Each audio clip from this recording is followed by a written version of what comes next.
সাব্বির রহমান রুম্মান, জাকের আলী অনেক, সৈয়দ খালেদ আহমেদদের নিয়ে আবাহনী ছোটখাটো একটা মিছিল করেই যেন দলবদল শুরু করেছে। সাব্বির রহমান রুম্মানকে দেখে সবাই একটু অবাকই হয়েছে। খুব স্বাভাবিকভাবেই সাব্বির এবার কোন দলে খেলেন সেটার প্রতি সবার নজর ছিল। সাব্বিরের প্রতি এখন সবার নজর বেড়েছে, বিশেষ করে গত টুর্নামেন্টে যেভাবে তিনি পারফর্ম করেছেন তারপরে সাব্বিরের প্রতি নজর বাড়াটাই স্বাভাবিক। ঢাকা প্রিমিয়ার লিগে খুব ভালো করতে পারলে সাব্বির রহমানের জন্য খুলে যেতে পারে জাতীয় দলের দরজা, তাই সাব্বিরের প্রতি সেই আগ্রহটা থাকাটা খুবই স্বাভাবিক।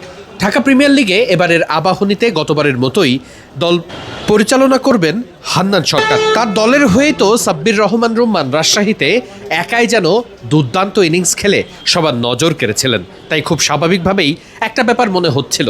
তবে কি হান্নান সরকারের দল আবাহনীতে নাম লেখাতে পারেন সাব্বির? হান্নানের মনটা বেশ জয় করে নিয়েছেন সেটা এখন হলপ করে বলাই যায়, কারণ আবাহনীর মতো একটা বড় দলে সাব্বির রহমান রুম্মান ফিরেছেন।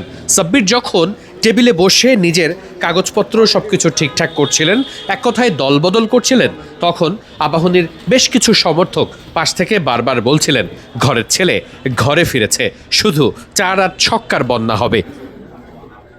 জাতীয় দল থেকে সাব্বির রহমান রুম্মান বাদ পড়েছেন সেই অনেকটা সময় হয়ে গেছে। এখন তিনি শুধুই ঘরোয়া ক্রিকেটই খেলছেন, যদিও এখনও সাব্বিরের প্রতি সেই আগ্রহ আছে। এখনও সাধারণ দর্শক ভক্তরা মনে করেন সাব্বির রহমান এখনও জাতীয় দলে ভালো করতে পারবেন। সতীর্থ হিসেবে সাব্বির পাচ্ছেন জাকির আলী অনিককে, যিনিও জাতীয় দল থেকে সদ্যই বাদ পড়েছেন। দুজনই নিশ্চিত করেই যে ভালো করবেন তার সুযোগ মিলতে পারে জাতীয় দলে, কারণ বিশ্বকাপের আগে বাংলাদেশের ওয়ানডে টিমে যে কয়েকটা স্পটে অভাব লক্ষণীয়, সেখানে ফিনিশিং খুব গুরুত্বপূর্ণ। সাব্বির রহমান রুম্মান সেই জায়গাটাতে নিজের নাম চেনাতে পারবেন কিনা, জাত চেনাতে পারবেন কিনা, সেটার একটা বড় মঞ্চ হতে পারে ঢাকা প্রিমিয়ার লিগ।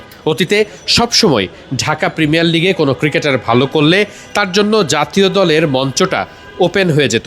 নিশ্চিত করে সাব্বির নিজেও চাইবেন এবার সেই ধারাটা বজায় রেখে একটা কামব্যাক করতে। 50 ওভারের ক্রিকেট, সামনে 50 ওভারের বিশ্বকাপ, প্রিমিয়ার লিগটাও হয় 50 ওভারে, তাই নিজের ফর্ম ফেরানোর জন্য এর থেকে ভালো সুযোগ আর কি পেতে পারেন সাব্বির।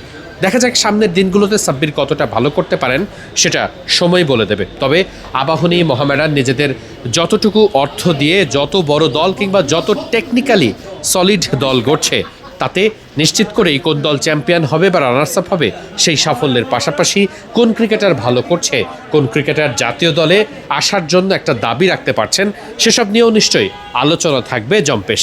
আর সাব্বির রহমান রুম্মান নিশ্চিত করেই তাদের মধ্যে অন্যতম একজন।